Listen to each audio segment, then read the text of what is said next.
Muy buenas tardes a todos los oyentes. Reciban todos un fraternal saludo de parte de nuestra congregación, la Primera Iglesia Bautista de Guadalupe.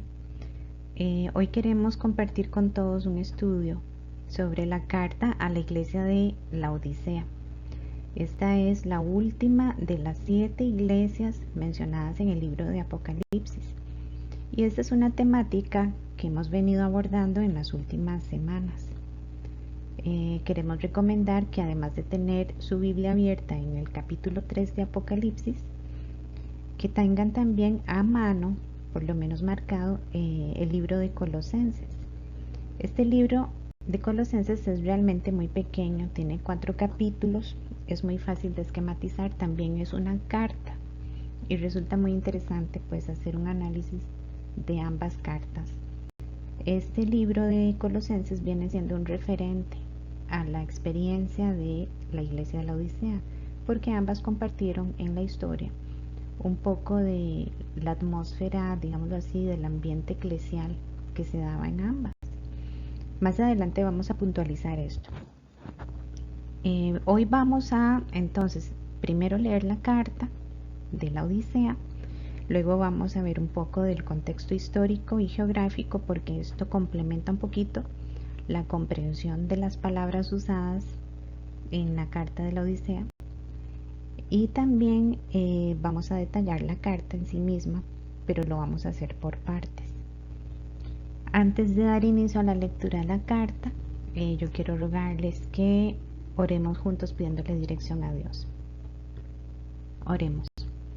Señor nuestro Dios, te damos gracias por tu amor tan grande y especialmente, Señor, por tu palabra, la cual podemos estudiar en este momento.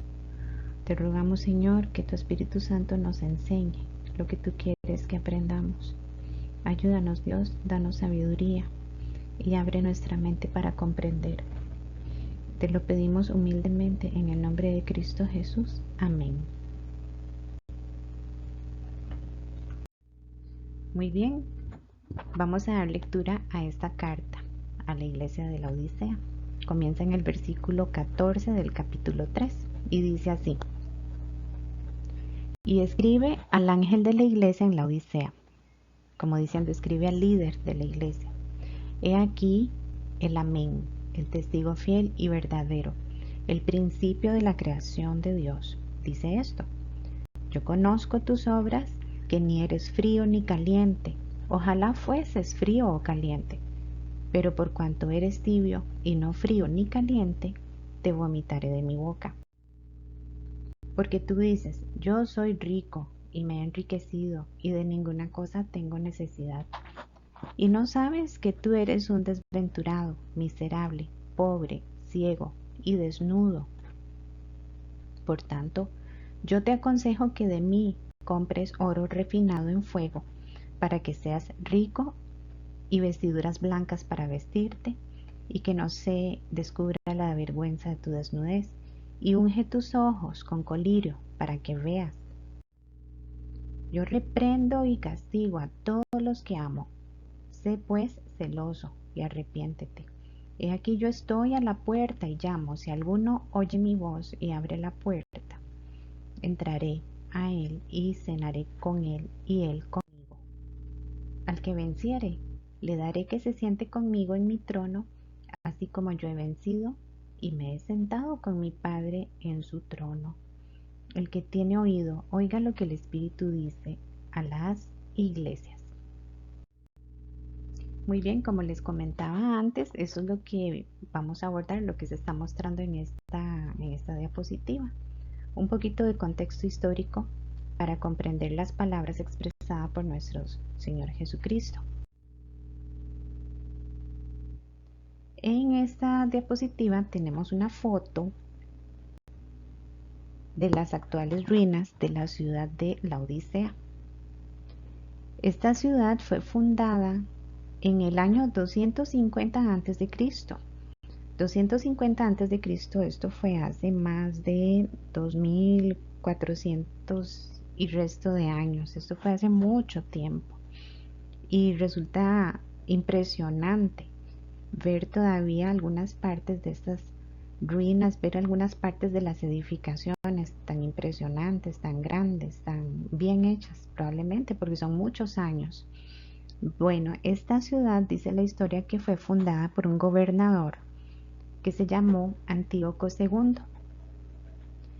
Como él la fundó, le puso el nombre de la primera esposa, la Odisea. Se dice en la historia que los pobladores originales eran sirios, pero que también habían muchos judíos. Parte de la historia que hemos revisado nos cuenta que sí, eran bastantes judíos. Por ejemplo, una vez un gobernador local prohibió a los judíos llevar dineros al templo de Jerusalén. Sin embargo, a pesar de la prohibición, los judíos una vez lo intentaron y los detectaron y confiscaron la cantidad que ellos querían entregar. Cuando hicieron la cuenta de, digamos, del dinero que estaban enviando, parece que esa cantidad, el total, correspondía como para 7.500 hombres judíos. Eran bastantes. Y si a esto le sumamos niños y mujeres, podemos darnos una idea de la cantidad de judíos que moraban también ahí en esa ciudad de la Odisea.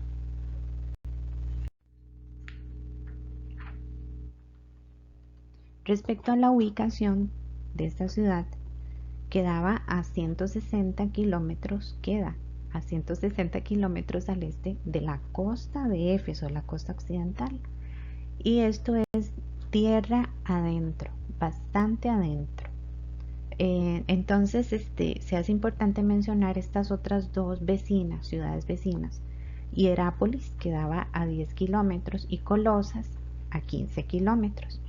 ¿Y por qué es que se hace importante? Porque como la Odisea era una ciudad que quedaba tan adentro, tenía escasez de agua. Hierápolis tenía unas fuentes de aguas termales, ¿verdad? Pero aquí hay una foto, es una foto moderna de las aguas termales de Hierápolis. Entonces, la Odisea tomaba de estas aguas, las que llegaban a la Odisea. Sin embargo, llegaban de manera tibia y sucia. Entonces resultaban aguas que no eran útiles, más bien provocaban enfermedades. En la carta, si nosotros prestamos atención, el Señor le dice a las personas, a los miembros de esta iglesia, que ellos eran tibios. Por eso es que es importante esta parte histórica para comprender las palabras que el Señor Jesucristo utilizó. Realmente Jesucristo hacía sus cartas, como lo vimos antes, de una manera muy personalizada, y las personas de esta ciudad comprendían muy bien las palabras utilizadas por el Señor Jesucristo, la forma en cómo Él se autopresenta y se autodescribe, y el llamado de atención. Bien, entonces como de Hierápolis llegaban las aguas con esas características, ¿qué tenía que hacer la Odisea? Tenía que solicitarle agua a la otra ciudad, a Colosas, y esa quedaba un poco más largo, a 15 kilómetros. Aquí tenemos un mapa y esas flechas marcan más o menos la distancia, o por lo menos la relación visual que tiene la Odisea con esas dos ciudades. ¿Qué ocurría con el agua que era solicitada desde Colosas para la Odisea? Esa agua era llevada por medio de acueductos subterráneos, pero el problema que se les presentaba es que con cierta frecuencia habían guerrillas y algún tipo de problema civil. Entonces eso provocaba que hubieran estancamientos o bloqueos o desviaciones del agua. Igualmente no había escasez de agua en ese sentido en la Odisea. Entonces mayormente el agua que había en esa ciudad era agua de Hierápolis. Y entonces era con aquella característica, era agua que llegaba sucia y además tibia. Era un agua que resultaba repugnante. Bien, vamos a entrar ahora a una parte que ya es de orden económico, la economía de la ciudad. Observen esta foto, esa carretera. Dicen que esa ciudad era tan rica y se notaba en todo, en las carreteras, en las edificaciones. La Odisea tenía dos carreteras muy importantes, o más bien la Odisea era un punto de unión de dos carreteras muy importantes. Imagínense qué extensión podían tener esas carreteras. Vamos a verlo en el próximo cuadro. Aquí tenemos un mapa, tenemos la Odisea en la esquina abajo y presentamos ahí la Odisea como punto de unión de dos calles. Una que va a dar hasta Pérgamo, que está en la parte de arriba del mapa, y otra que va a dar hasta Éfeso, que era la costa occidental. Entonces podemos tener una idea del poder adquisitivo que había en esta ciudad y de lo importante que era también por ser un punto de unión en este sentido y con carreteras, con ese acceso tan bueno y tan grande, tan especial, ¿verdad? Continuando con el tema de la economía y de la riqueza de esta ciudad, como veíamos, y si ustedes tuvieran la posibilidad de estudiar la revista, ojalá lo aprovechen porque es un material complementario excelente y base también. Y si pueden, hagan lectura de los pasajes que están recomendados ahí, son lecturas diarias. Sirven muchísimo porque ubican en relación también a estas cosas del contexto histórico y doctrinal. En la revista nos decía que la Odisea tenía tres fuentes principales de ingresos y tres fuentes que le hicieron millonaria, muy rica. La primera era una serie de actividades bancarias. Habían grandes banqueros expertos en compraventa. La segunda, ellos tenían allí producción de ovejas negras y por lo tanto pudieron montar una industria textil de lana negra, a base de lana negra. Se dice en la historia que ellos hacían vestidos y alfombras muy finas que se hicieron famosas a nivel de toda la zona greco-romana. Es muy extenso hablar de zona greco-romana.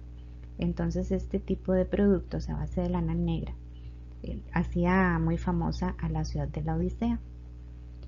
Un tercer tipo de ingreso era generado por el área de la salud. Había allí en la Odisea una facultad de medicina asociado a un dios pagano, a un dios frigio llamado Menkarau. El asunto es que esta facultad desarrolló un colirio que también se hizo famoso. Hasta la fecha se menciona en la historia esas tres fuentes de ingresos para la Odisea. Y la Odisea realmente era una ciudad bastante, ¿cómo decirle?, pomposa. Aquí tenemos unas fotos. Y esto que son ruinas. No logramos imaginar cómo se podía ver aquello estando activo, porque estas sencillamente son muestras poquititas de lo que pudo haber sido esta ciudad tan rica. Se dice que habían casas muy lujosas, tenían 2 coliseos y en fin, toda la actividad bancaria y económica que se daba allí era muy evidente. Se dice que era tan rica que una vez en el año 60, ya después de Cristo, hubo un terremoto. En esas zonas parece que habían terremotos con frecuencia, pero le tocó a la Odisea en esta ocasión sufrir estragos por ese terremoto. Quedó muy devastada. Sin embargo, por la riqueza que poseía, se dio el lujo, digámoslo así, de rechazar la ayuda económica por parte de otras provincias de Roma. Y está bien, tenía la posibilidad de hacerlo, pero eso muestra el nivel de riqueza que esta ciudad podía tener. Ahora vamos a hablar un poquito sobre la iglesia. Ya hablamos de la ciudad, pero la ciudad como tal tuvo mucha influencia sobre la iglesia. La iglesia, bueno, comienza ya como parte de las misiones con los gentiles y comienza en el primer siglo. En tiempos de Pablo, estamos hablando 40 años antes de la carta en Apocalipsis. En tiempos de Pablo hubo un intercambio de cartas y el intercambio sugerido por el mismo Pablo, quien era quien escribía estas cartas. Entonces él sugirió un intercambio de cartas entre la iglesia de Colosas y la iglesia de la Odisea. Esto porque, como mencionaba al inicio, estas iglesias eran parecidas. Entonces las cartas les funcionaban a ambas congregaciones. Como así como que eran parecidas. Ellas tenían un ambiente eclesial similar, un modo grupal similar también y una vida espiritual parecida. En la revista se nos dice que ellas compartían la misma atmósfera espiritual y por eso es que al principio habíamos recomendado que se utilice el libro de Colosenses como referente y aquí vamos con un primer versículo que se encuentra en Colosenses 4, el versículo 16. Dice así, ese lo pusimos en esta presentación. Cuando esta carta haya sido leída entre vosotros, los colosenses, haced que también se lea en la iglesia de los laodicenses y que la de la Odisea la leáis también vosotros. Ahí está entonces la confirmación de que ellos tenían que compartir o intercambiar las cartas. Respecto ya a la carta dirigida a la Odisea,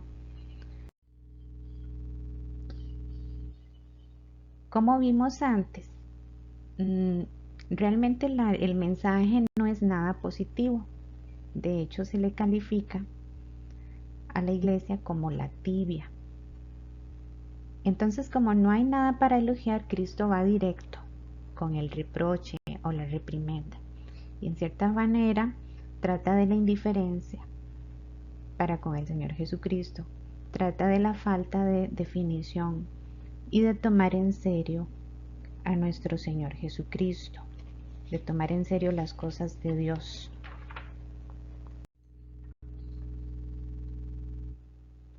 En la carta a los colosenses, que tenía que ser leída también en esta iglesia de la Odisea, tenemos varios asuntos que fueron tratados. Aquí se me corrió un poquito la diapositiva, pero voy a hacer referencia a los asuntos. Parece que Pablo tuvo necesidad, o más bien la iglesia de la Odisea tenía necesidad de que Pablo les recordara algunas cosas tales como que Cristo es el dueño de la sabiduría y el conocimiento, de acuerdo a Colosenses 2, en el versículo 3 y el versículo 9. Él hace referencia a esto porque parece que esta congregación se estaba desviando de la verdad y sabemos, de acuerdo a la Biblia, por ejemplo en el libro de Juan 14:6 dice que el Señor Jesucristo es el camino, la verdad y la vida. Además, en el libro de Colosenses, Pablo recomienda no poner la mirada en las cosas terrenales y él mismo exhorta diciendo, si pues habéis resucitado con Cristo, no hay que poner la mirada en las cosas terrenales, sino en las celestiales, esto es en las eternas. Bueno, vamos a pasar a lo que es la manera en cómo el Señor Jesucristo se autodescribe y se autopresenta en la carta. ¿Cómo es que él empieza diciendo quién es el que escribe? Dice, y escribe al ángel de la iglesia en la Odisea. He aquí, las palabras subrayadas son las tres formas en cómo él se autodescribe: el amén, el testigo fiel y verdadero, el principio de la creación de Dios. Son tres. El amén es una palabra que del hebreo se traduce como cierto, verdad, pero con énfasis, certidumbre.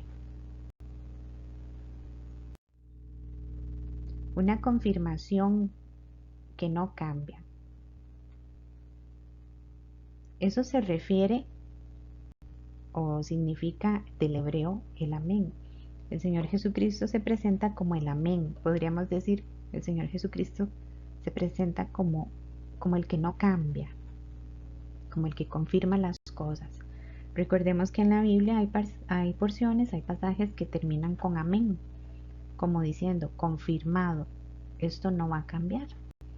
Entonces es muy interesante que Él venga con una presentación tan directa, el amén, como diciendo y punto, algo así.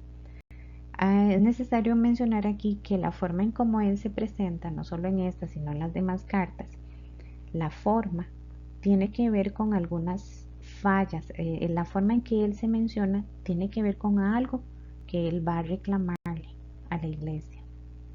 Entonces, Él es el centro, es la verdad, es el amén. Para empezar, como yo les mencionaba antes, parece que esta iglesia se estaba desviando de la verdad. En otras palabras, se estaba desviando del amén, del que no cambia. Vamos a continuar. Hay una referencia bíblica respecto a este significado en 2 Corintios 1:20, aquí está anotado, y dice así: porque todas las promesas de Dios son en Él, en Cristo, son en Él sí y en Él amén. Qué bonito, las promesas confirmadas en el Señor Jesucristo, promesas que no cambian, que son verdades con énfasis, que se van a dar, se han dado, se están dando y se van a dar, por decirlo así. Y aquí el amén. La otra forma, recordando cómo es que Él se autopresentó, era el testigo fiel y verdadero. ¿Qué es un testigo? Un testigo es alguien que presenció, que vio, que escuchó algo, ¿verdad? Entonces tiene material para declarar. Entonces aquí tenemos que el testigo fiel y verdadero, es el que sabe, el que dice la verdad directa, el que la confirma. Y Él, en este caso el Señor Jesucristo, Él es la verdad. Entonces esto probablemente debe haber estremecido un poco, escuchar quién estaba hablando. Las personas que estaban escuchando, a las que iba dirigida esta carta, comprendían esto. Se les iba a declarar, se les iba a exponer su situación espiritual, su condición espiritual tal como era. El amén y el testigo fiel y verdadero.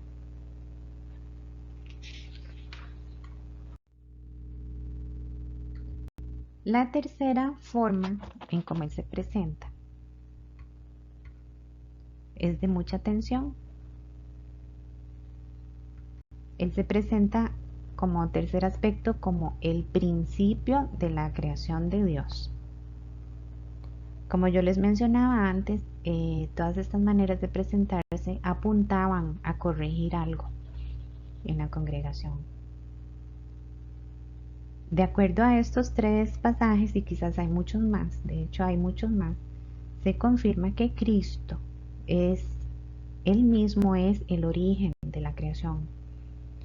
Hay una frase ahí, la última, que dice: todo creado, todo fue creado en Él, por Él y para Él. Curiosamente, eso se dice o se recuerda con un cierto énfasis en el libro de Colosenses, el libro referente. ¿Y por qué esto? Es porque de alguna manera se estaba filtrando una, por decirlo así, como lo dice el mismo libro de Colosenses, una filosofía hueca respecto al principio de la creación, específicamente respecto al origen de Cristo. Ellos estaban abriéndose a digamos así, un conocimiento equivocado. Vamos a ver estos tres pasajes para confirmar lo que el Señor Jesús quería dar a entender. Juan 1:3 dice: todas las cosas por Él fueron hechas, y sin Él nada de lo que ha sido hecho fue hecho. Por Él fueron hechas, y sin Él nada de lo que ha sido hecho, fue hecho. Vamos a ver el otro. Apocalipsis 22:13, que en otras ocasiones lo hemos mencionado. Yo soy el alfa y la omega. Esto es el alfabeto de Dios, como diciendo yo soy la primera letra y la última. Yo soy el principio y el fin. Yo soy el primero y el último. Habla ahí del poder del Señor. Y finalmente, Colosenses 1:16 y 17, pongámosle atención a lo que viene en rojo, pero dice así, porque en Él, en Cristo, ¿verdad? En Él fueron creadas todas las cosas, en Él, las que hay en los cielos, las que hay en la tierra, visibles e invisibles, sean tronos, sean dominios, sean principados, sean potestades, todo fue creado por medio de Él y para Él. Y Él es antes de todas las cosas, y todas las cosas en Él subsisten. Bueno, como veíamos, por la riqueza que se manejaba en la ciudad, también se daba un cierto aire de arrogancia.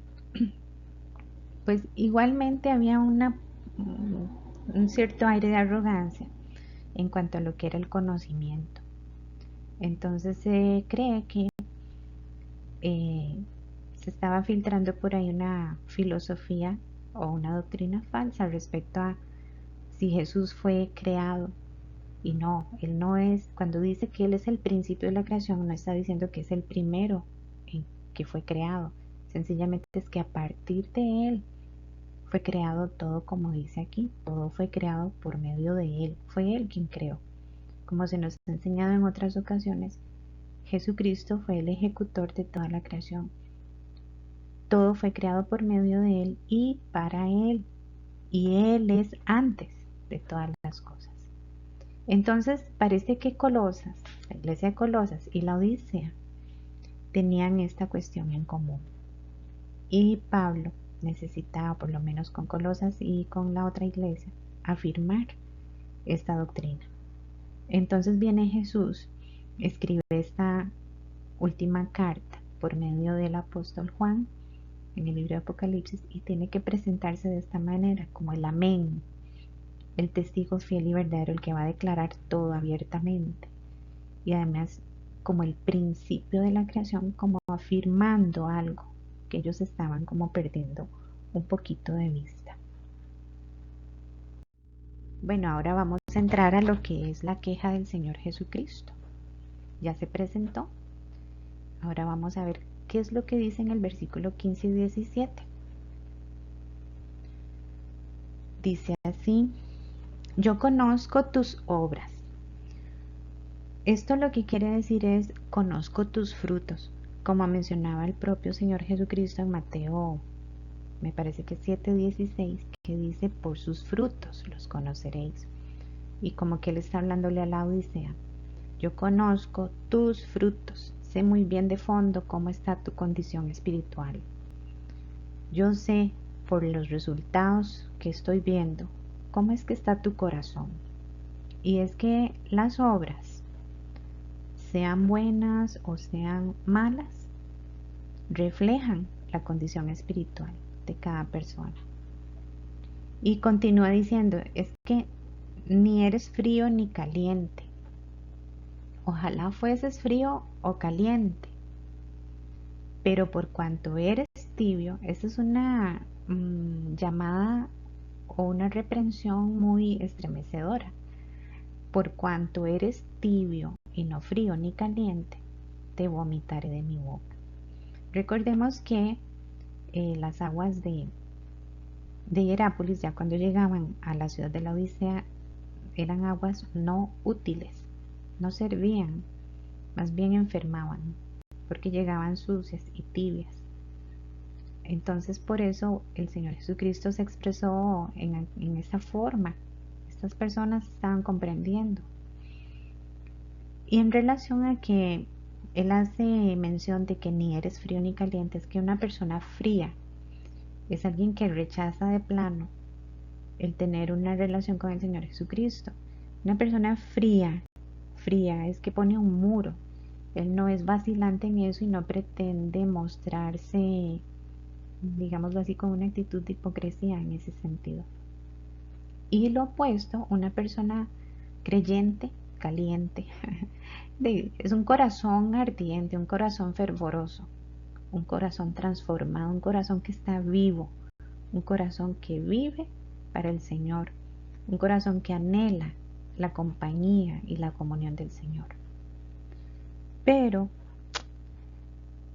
sigue diciendo el texto, porque tú dices, yo soy rico. Esto era confianza en lo propio, en los recursos propios. Yo soy rico y me he enriquecido y de ninguna cosa tengo necesidad. Nos decía la revista de Escuela Dominical que esta lección nos ayuda o nos enseña que tenemos que comparar cómo es que nosotros nos vemos, cómo calificamos, digamos así, la autoimagen en relación a cómo es que Jesucristo nos ve. Lo que está en rojo es como Jesucristo ve a esta iglesia y dice, y es que no sabes que tú eres un desventurado, un miserable, un pobre, un ciego y desnudo. En otras palabras, le está diciendo que a pesar de que tienen riqueza material, ellos son pobres, no tienen riqueza espiritual, no tienen determinación en su relación con el Señor Jesucristo. Y les está diciendo que son ciegos a pesar de que ellos desarrollaron un colirio que se volvió famoso. La reprensión es realmente fuerte, eres tibio, y lo segundo es lo más fuerte, te vomitaré de mi boca. Eres tibio y no frío ni caliente, te vomitaré de mi boca. Era lo que causaba el agua sucia y calientilla, tibia. Y es que, como dice aquí en lo que está en el texto en azul, los tibios son individuos que no se ajustan a nada, ni a lo frío ni a lo caliente. No se comprometen, pero tampoco rechazan. Y en alguna forma eh, tienen una actitud de hipocresía y de autoengaño. Eso es un problema porque pueden parecer creyentes, pero al mismo tiempo pueden parecer no creyentes. Son personas con las que no se puede contar de ninguna manera y al Señor no le gusta. Al Señor le causa también este problema, por decirlo así, entre comillas, le causa náuseas. La segunda parte de este análisis, esta partecita de la autoimagen, dice, porque tú dices, yo soy rico y me he enriquecido y de ninguna cosa tengo necesidad. Y no sabes que tú eres un desventurado, un miserable, pobre, ciego y desnudo. La primera parte que está en oscuro, vamos a analizarla. Resulta que la riqueza que había en la ciudad era tan envolvente, que les dio a los miembros de la iglesia de la Odisea una falsa sensación de seguridad y de repente una falsa sensación de ser creyentes, ser una iglesia buena. Y como dice la última frase, el bienestar material no siempre es reflejo de salud espiritual, no siempre. Aquí estaban engañados. Y es que el problema ahí era el amor al dinero, como hemos visto en otros estudios, basándonos en 1 Timoteo 6:10, que dice que el amor al dinero es raíz de todos los males. El dinero en sí mismo no es problema, el problema es el amor al dinero. Y el Señor Jesucristo, también en Mateo, Él dice que donde esté vuestro tesoro, ahí estará tu corazón. De alguna manera, las cosas materiales poniendo nuestra confianza en ellas, nos amarra mucho. Donde esté vuestro tesoro, allí estará vuestro corazón. Entonces, ¿cómo ve Cristo a esta iglesia? Es la segunda parte de ese versículo, que dice, y no sabes que tú eres un desventurado, miserable, pobre, ciego y desnudo. El Señor Jesucristo los ve espiritualmente arruinados. Ellos probablemente creían ser la envidia como iglesia, pero realmente eran dignos de compasión o de lástima, como para decirlo en términos populares. Vamos a ver qué aconseja el Señor. Es un consejo y un mandato. Él dice 3 cosas muy interesantes. Él dice, por tanto yo te aconsejo que de mí compres. ¿Y por qué compres? Es que le está hablando a gente experta en compra-venta, banqueros que sabían mucho de esto. Entonces, qué interesante el Señor Jesucristo cómo personaliza las palabras. El Señor Jesucristo es una persona tan maravillosa. Todo es personalizado con Él. Es maravilloso conocerlo. Es maravilloso tener comunión con Él. Es muy especial. Entonces Él les habla en términos técnicos para que ellos comprendan. Dice, te aconsejo que de mí compres oro refinado en fuego. ¿Qué será el oro refinado en fuego? Después dice, para que seas rico, y vestiduras blancas para vestirte, y que no se descubra la vergüenza de tu desnudez. Y por otro lado termina diciendo, y unge tus ojos con colirio. Le está hablando a gente que produce colirio. Unge tus ojos con colirio para que veas. Pero vamos a ver qué significa todo esto. Vean que lo primero que dice, que compres de mí, porque el Señor Jesucristo realmente es la única fuente que puede sustentar a la iglesia. Es la única fuente, no hay otras doctrinas que puedan darnos la provisión, la compañía, la fuerza y el poder que solo se encuentra en el Señor Jesucristo. Y Él mismo lo afirma ahí, es de mí, y ustedes se han ido para otros lados. O quizás ha sido más bien una autoconfianza. Entonces, se resume así, las 3 cosas: que compres de mí riqueza espiritual, vestidura espiritual y vista espiritual. Oro refinado refiere a riqueza espiritual. Las vestiduras blancas se refieren a la vestidura espiritual o a la limpieza del alma.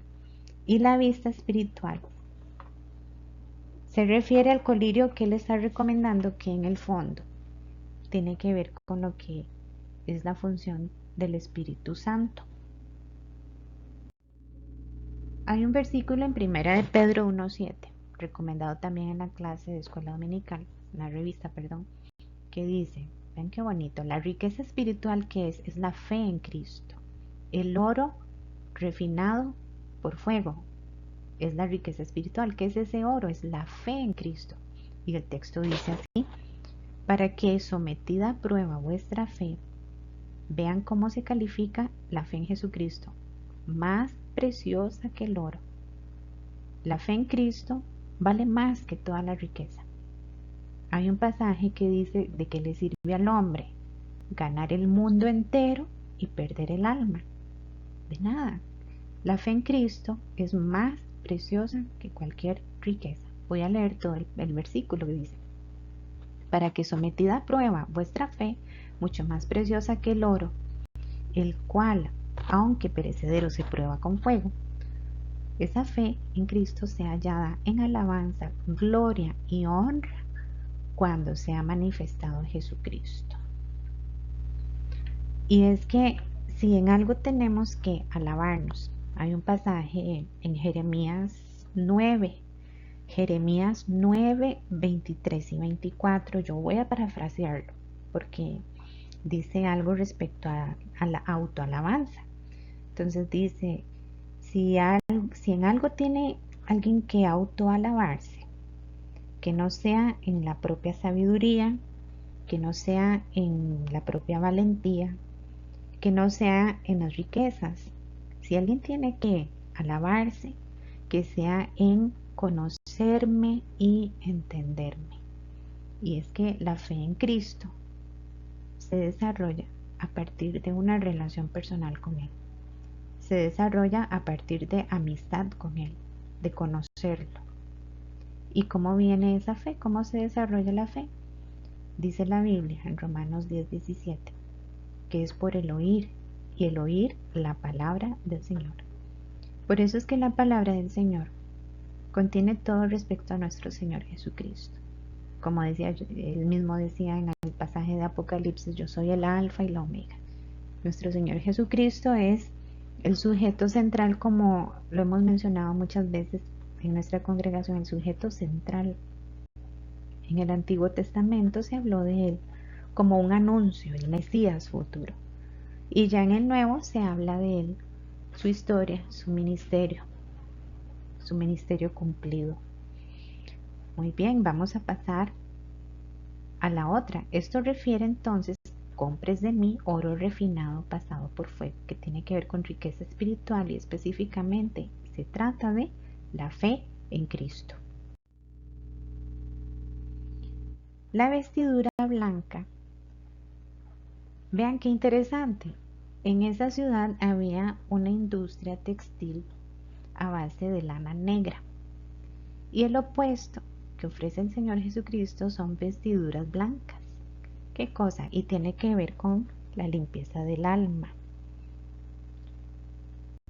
Este versículo, Isaías, muy famoso, 64, 6, la primera parte. Vean lo que dice respecto a, no sé, a telas, a trapos, asociado a justicias, al alma. Dice, si bien todos nosotros somos como suciedad y todas nuestras justicias, lo que para nosotros en nuestra mente sea justo, para el Señor son como trapos inmundos. Aquí dice como trapo de inmundicia, algo muy feo, muy sucio. Así somos realmente. Pero es que el Señor, si tenemos a nuestro Señor Jesucristo en nuestro corazón, entonces Dios nos ve a través de la pureza del Señor Jesucristo. Y es así como limpiamos el alma, redimimos. No, nosotros no, Él nos redime y nos ofrece vestiduras blancas. Esto es muy bello. Hay un versículo que es opuesto al que acabamos de leer en Apocalipsis 19:8. Y dice, refiriéndose a la iglesia, y a ella se le ha concedido que se vista de lino fino, limpio y resplandeciente. El libro de Apocalipsis es muy bonito porque trae una serie de simbolismos, pero también trae el significado. El significado viene inmediatamente. Dice, porque el lino fino es las acciones justas de los santos. Pero nuestra acción básica que nos hace justos delante del Señor, Dios, es aceptar a nuestro Señor Jesucristo como Salvador y mantener una comunión, tener comunión con Él, compañerismo. Entonces, limpieza del alma, solamente en la sangre del Señor Jesucristo se consigue eso, y en guardar su palabra. Vamos a ver la otra, lo que el Señor Jesús ofrece o sugiere, que dice, unge tus ojos con colirio, que veas. Vista espiritual, está recomendando vista espiritual. Tiene que ver con la capacidad de comprender, de discernir y de crecer en el conocimiento. Y esto se logra únicamente a través del Espíritu Santo. El Espíritu Santo viene a morar en la vida de una persona en el momento en que esta persona se entrega al Señor Jesucristo. Y una de sus funciones es esto, abrir el entendimiento, Y hay una promesa en Juan 16:13 que dice que nos conducirá a toda verdad. Ese es el colirio que el Señor Jesucristo está recomendando. El consejo, parte del consejo, parte del llamado que Él hace, ya casi estamos enrumbándonos al final, dice esta parte: yo reprendo y castigo a todos los que amo. Sé pues celoso y arrepiéntete. Esas dos palabras que están en azul, vamos a hacer una referencia breve. Reprendo, yo reprendo. Claro, tiene toda la autoridad. Es un llamado a orden que deja al descubierto lo que mencionábamos antes. Él declara y deja al descubierto la condición espiritual, el estado espiritual del corazón de los miembros de esta iglesia. Y la otra palabra, arrepiéntete. Eso significa que cuando un pecador se arrepiente, lo que hace es apartarse del pecado para servir a Dios. Es una cosa por otra. Primera de Tesalonicenses 1:9, que está aquí, vamos a ponerle atención a lo que está en color. Dice, porque ellos mismos cuentan, esto es un testimonio, ellos mismos cuentan de nosotros la manera en que nos recibisteis y cómo os convertisteis de los ídolos a Dios para servir al Dios vivo y verdadero. La parte que está en color, os convertisteis de los ídolos a Dios. Y es que recordando la condición económica de esta ciudad y de la iglesia, podemos pensar de repente que las cosas materiales también podrían convertirse en un ídolo. Y para llegar a tener mucha cuestión, mucho dinero, muchas veces hay que meterse en actividades muy variadas y muy diferentes a lo que es realmente la atención a la iglesia, a nuestra vida espiritual y a la comunión con el Señor. Pero arrepiéntete, apártese, si es que esto está causándole falta de comunión al Señor y si le está causando una condición espiritual similar a la de esta iglesia. Viene una invitación muy especial. Dice aquí, yo estoy a la puerta y llamo. Realmente el Señor es muy bueno. Estamos en la era o en el tiempo en que Él nos está llamando. Es el tiempo oportuno en el que se puede escuchar aún las buenas nuevas. Yo estoy a la puerta y llamo. Y si alguno oye mi voz, ese oye es como que si acaso no, es si alguno me presta atención y abre la puerta, entraré a Él y cenaré con Él y Él conmigo. En la cultura judía, invitar a alguien o cenar con alguien era algo muy especial, era una atención fina. Con eso se estaba mostrando lo especial que es el invitado. Y era una atención bastante detallada. Era amistad plena, era bienestar, era servicio. Y la palabra cenar se refiere a la última comida.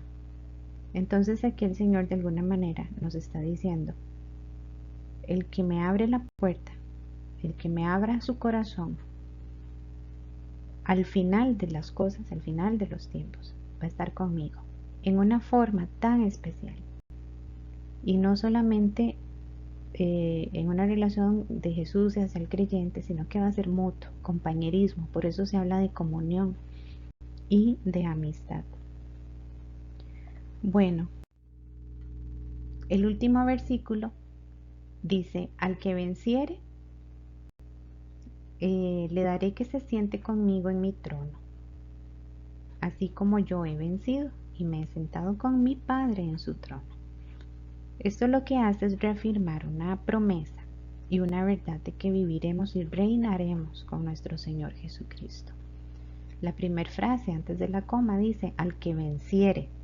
Es que hay que esforzarse. Para vencer hay que esforzarse. Hay que poner la mirada en las cosas de arriba, en las que son eternas, y no en las de la tierra. Esta es la lección para esta iglesia. Yo quisiera terminar, cerrando antes con esta parte que dice: el que tiene oído, oiga lo que el Espíritu dice a las iglesias. Este sentido de oiga lo que el Espíritu dice, oiga, es escuche con su corazón, escuche con el oído espiritual. A eso se refiere este llamado. Entonces, es como que prestemos atención y nos autoanalicemos y aprendamos de el llamado de atención que el Señor Jesucristo hace a través de estas cartas y hoy en particular a esta iglesia. Me llama mucho la atención que las aguas tibias y sucias no eran aguas útiles. Y el Señor le estaba diciendo a esta congregación: ustedes son tibios, son como, no son útiles. Y esto es grave. En la Biblia se habla también de siervos útiles o siervos inútiles.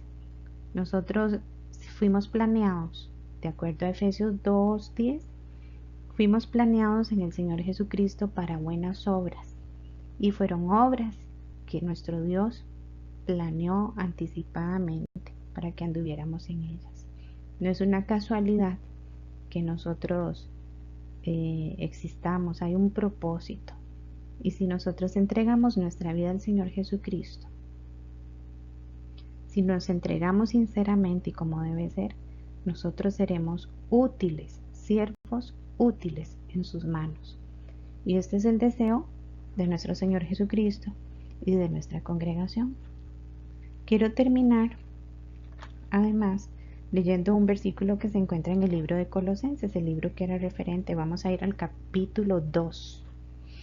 Este es Pablo hablando y quiero apuntar o enfocar una meta que podría ser una meta también para nosotros. Vamos a leer los 3 primeros versículos. Capítulo 2 de Colosenses. Dice así: porque quiero que sepáis cuán gran lucha sostengo por vosotros y por los que están en la Odisea. Ahí se confirma que compartían. Y por todos los que nunca han visto mi rostro, para que sean consolados sus corazones, unidos en amor. Y aquí viene la meta: unidos en amor hasta alcanzar todas las riquezas de pleno conocimiento. Hasta alcanzar todas las riquezas de pleno conocimiento, de pleno entendimiento, a fin de conocer el misterio de Dios el Padre y de Cristo, en quien están escondidos todos los tesoros de la sabiduría y del conocimiento.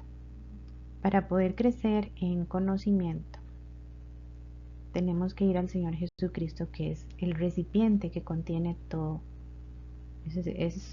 Él es la fuente no solo de la vida y de la creación, Él es la fuente de conocimiento y de sabiduría también. Entonces tenemos que acudir a Él para que podamos sentirnos bien delante de Él, limpios. Y como decía Jeremías, si alguien tiene que alabarse, alábese en conocerme y entenderme. Y que el Espíritu Santo y el Señor Jesucristo nos ayude, porque necesitamos su ayuda. Entonces con esto cerramos. Muchísimas gracias, mis hermanos, y que tengan una linda semana. Que el culto continúe durante esta semana y que el Señor nos ayude con su sabiduría para hacer las cosas adecuadas y correctas. Que el Señor me los bendiga a todos. Muchísimas gracias. Hasta luego.